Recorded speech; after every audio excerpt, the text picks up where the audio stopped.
बेटी, लगता है अब तुझे फूलन बनना होगा। जिस्म नोचने वाले को तुझे ही निगलना होगा। अब तुझे अबला नहीं, रौद्र रूप लेकर चलना होगा। छाती पे जो हाथ रखे उसके सीने को मसलना होगा। आज हम बात करेंगे बहमई नरसंहार से प्रचलित बहुजन समाज की गौरव मूल निवासी फूलन देवी की संघर्षों की, जिसे सुनकर किसी का भी दिल दहल जाएगा। फूलन देवी आज की लड़कियों के लिए एक प्रेरणा है, जो कहीं ना कहीं समाज में बलात्कार और शारीरिक प्रताड़ना का शिकार होती हैं। उत्तर प्रदेश के जालौन जिले के एक छोटे से गांव गोरहा से संसद तक का सफर इतना आसान नहीं था। उन्हें बचपन से ही असंख्य संघर्षों का सामना करना पड़ा है। 37 वर्ष के जीवन में वे अपने साहस, आत्मशक्ति और सफलता से पूरे बहुजन समाज के लिए गौरव बन गई हैं।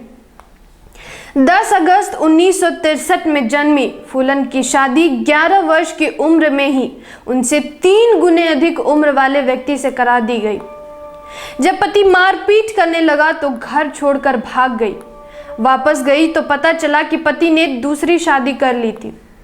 फूलन देवी को मजबूरन हमेशा के लिए पति का घर छोड़ना पड़ा।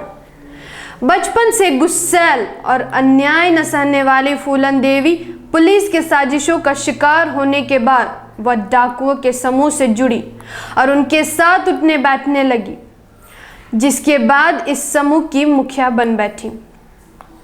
फूलन देवी ने अपने जीवन में अनेकों मुसीबतों का सामना किया है, जिनमें सबसे बड़ा उनके साथ द्विजों द्वारा किया गया दुष्कर्म रहा। जब फूलन देवी की उम्र 18 वर्ष थी, तब बहमई के हादसे ने उनका जीवन बदल कर रख दिया। द्विजों के एक समूह ने फूलन देवी को बहमई गांव में एक घर के कमरे में बंद कर 21 दिनों तक कई पुरुषों द्वारा उसे मारा गया, उन्हें पीटा गया, उनका बलात्कार हुआ और अंत में उन लोगों ने फूलन देवी को गांव के चारों ओर निर्वस्त्र घुमाकर गांव के कुएं से पानी भरवाकर अपमानित किया गया। और यही कारण है कि उन्होंने 22 ठाकरों को लाइन में खड़ा किया और गोली मारकर पूरी दुनिया में प्रचलित हो गई। सलाम है आपके हौसले को कि इतनी अपमानित किए जाने के बाद भी आपने हार नहीं मानी और आखिरकार आपने अपने दुश्मनों का बदला लिया। इस हादसे के कुछ महीने बाद फूलन देवी गांव वापस लौटती हैं। 14 फरवरी 1981 की रात गांव में शादी चल रही थी, जिसमें फूलन देवी ने 2 लोगों का पहचान कर लिया, जिन्होंने उनके साथ दुष्कर्म किया था। उसने दोनों से बाकी लोगों के बारे में पूछा, लेकिन किसी ने कुछ नहीं बताया।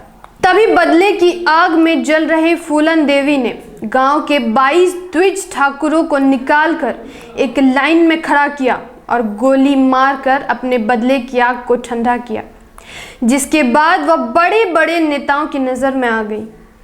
देश विदेश के अखबारों में सुर्खियों में फूलन देवी की इस घटना को छापा गया। जहां एक तरफ द्विजों ने फूलन देवी को वहशी हत्यारन घोषित करने में लगे थे, वहीं दूसरी तरफ बहुजनों के लिए वह साहस और प्रेरणा की प्रतीक बन गई थी। मूल निवासी उन्हें दस्यु सुंदरी, दस्यु रानी जैसे नाम देने लगे। बहमई के इस घटना के बाद देश की तत्कालीन प्रधानमंत्री इंदिरा गांधी का ध्यान फूलन देवी पर गया। उन्होंने फूलन देवी से बात कर समस्या का हल करने की बात की, जिसके बाद फूलन देवी ने सरेंडर करने को राजी हुई, परंतु उन्होंने कुछ शर्तें रखी। उन्होंने तत्कालीन प्रधानमंत्री से कहा कि वह सरेंडर करेंगी, लेकिन उनके समूह को किसी भी सदस्य को फांसी नहीं दी जाएगी, उनके पिता की जमीन उसे वापस दी जाएगी, साथ ही उसके भाई बहनों को सरकारी नौकरी दी जाएगी। साथ ही उन्होंने यह शर्त रखा कि वे मध्य प्रदेश पुलिस को आत्मसमर्पण करेंगी, क्योंकि उन्हें उत्तर प्रदेश पुलिस पर भरोसा नहीं था। जिसके बाद मध्य प्रदेश के भिंड की यात्रा की, जिसमें तत्कालीन मुख्यमंत्री अर्जुन सिंह के अलावा 10,000 और 300 पुलिसकर्मी शामिल रहे। उन्होंने अपने 10,000 समर्थकों के साथ आत्मसमर्पण कर दिया।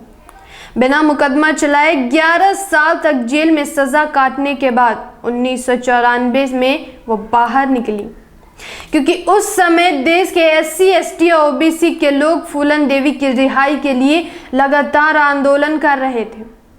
फूलन देवी पूरे बहुजन समाज के प्रतीक के रूप में देखी जाने लगी, जिसके बाद मुलायम सिंह यादव की सरकार ने फूलन देवी को रिहा कर दिया।